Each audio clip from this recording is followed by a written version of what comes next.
Hey everyone, welcome. Today we're jumping right into Chapter 3 of the Biology Form 4 syllabus. We're talking all about the movement of substances across a plasma membrane.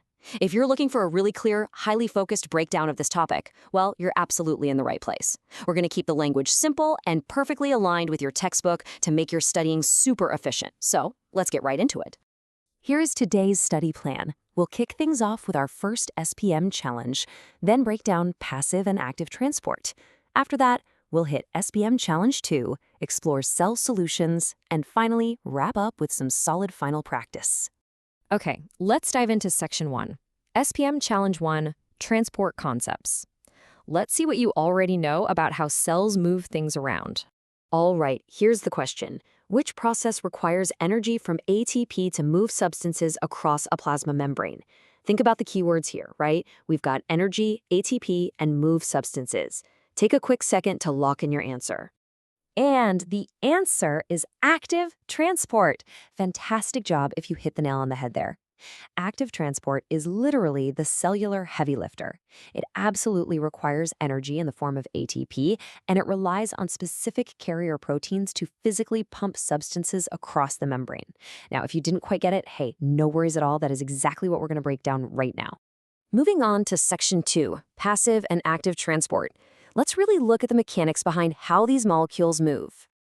So when we compare the two, it really all comes down to energy. Passive transport is kind of like rolling a ball downhill. It requires absolutely zero energy because substances are moving down their concentration gradient, from an area of high concentration to low concentration. Active transport, on the other hand, is like pushing a huge boulder uphill. It needs cellular energy, ATP, because it actually forces substances to move against their concentration gradient from low to high. Let's break down passive transport into its three specific types. First up, simple diffusion. This is when small, nonpolar molecules, think oxygen or carbon dioxide, just pass right through the phospholipid bilayer effortlessly. Second is osmosis, which we'll define in just a second, but just remember it strictly involves water. And third is facilitated diffusion. This one is for lipid-insoluble molecules like ions or big molecules like glucose and amino acids. Since they can't just slide through the membrane alone, they use special transport proteins, like channel proteins or carrier proteins, to help them cruise down the concentration gradient. Okay, let's isolate osmosis for a second, because it's a massive part of your syllabus. Osmosis is defined as the net movement of water molecules from an area of high water potential to an area of low water potential, randomly, through a selectively permeable membrane. Notice my emphasis there. Osmosis is strictly about water. You absolutely have to use the exact phrase water potential rather than concentration when you're talking about osmosis in your exams. That's a real game changer for your grades. Now let's see active transport in action with a classic example, the sodium-potassium pump in animal cells. Check out these steps. First, 3 sodium ions from inside the cell bind to a specific carrier protein. Next, ATP steps in, providing energy by attaching a phosphate group right to that protein. And third, this phosphate bond actually forces the carrier protein to change shape, which physically pumps the sodium ions out of the cell, totally against their gradient. It's just an incredible mechanism, but of course it requires constant energy to keep running. All right, Section 3, SPM Challenge 2, Cell Solutions. Let's see what happens to an entire cell when its surrounding environment shifts. So, what happens to an animal red blood cell when it is placed in a hypotonic solution? A hypotonic solution has a higher water potential than the inside of the cell. Think about which way the water is going to flow by osmosis. And here is the outcome. The cell swells up and eventually bursts. Bam! Because water just rushes into the cell by osmosis, the extremely thin plasma membrane of that red blood cell simply can't withstand the osmotic pressure. By the way, the exact textbook term you absolutely have to use for the bursting of a red blood cell is hemolysis. Write that one down for sure. Moving right along to Section 4. Cell solutions, hypo, hyper, and isotonic. Now, what's really interesting about this direct comparison is the role of the cell wall. In a hypotonic solution, animal cells undergo hemolysis and burst, but plant cells placed in that exact same solution, they just become turgid, meaning they swell, but they absolutely do not burst, all thanks to their rigid protective cell wall. Now, in a hypertonic solution, where water actually leaves the cell, animal cells shrink right up, while in plant cells, the cytoplasm shrinks away from the cell wall. Finally, we have an isotonic solution, where water diffuses in and out at the exact same rate. Here, animal cells stay their normal shape, while plant cells become what we call flaccid. Let's clearly define a super important SPM term from that table: plasmolysis. Plasmolysis occurs when a plant cell is sitting in a hypertonic solution. Water diffuses out of the vacuole by osmosis. The vacuole and cytoplasm shrink, and they physically pull the plasma membrane right away from that rigid plant cell wall.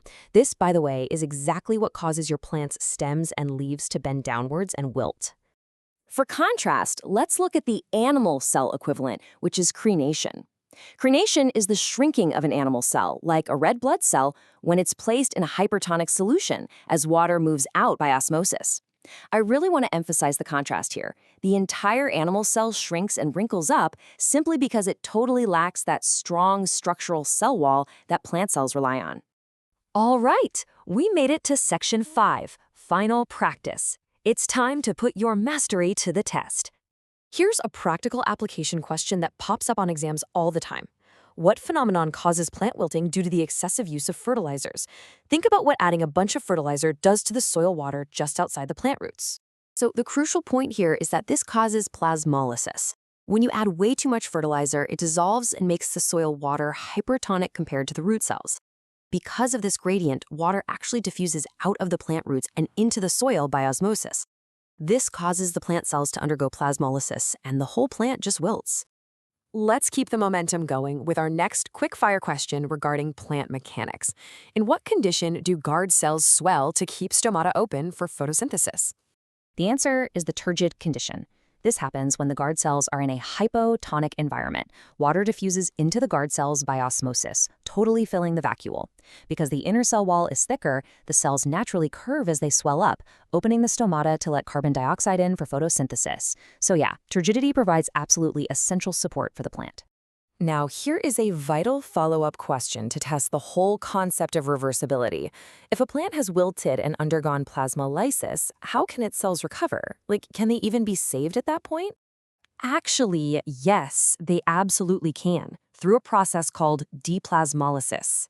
This is the recovery of a plasmolyzed plant cell when it is immediately returned to a hypotonic solution. Kind of like when you finally water a sad, wilted houseplant.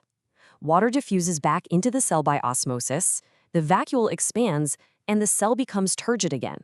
It completely reverses the wilting process. We have covered some incredibly important ground today regarding cellular transport and solutions. But before we wrap up, I want to leave you with a bigger thought to ponder. We've seen how these tiny microscopic cells naturally control water movement. How might humanity use this exact same concept, through technology like reverse osmosis, to extract fresh drinking water from the salty sea? Just think about the massive pressure you'd need to force water backward, totally against its natural concentration gradient through a membrane. It's fascinating stuff. Keep studying, keep making those real-world connections, and I'll see you in the next explainer.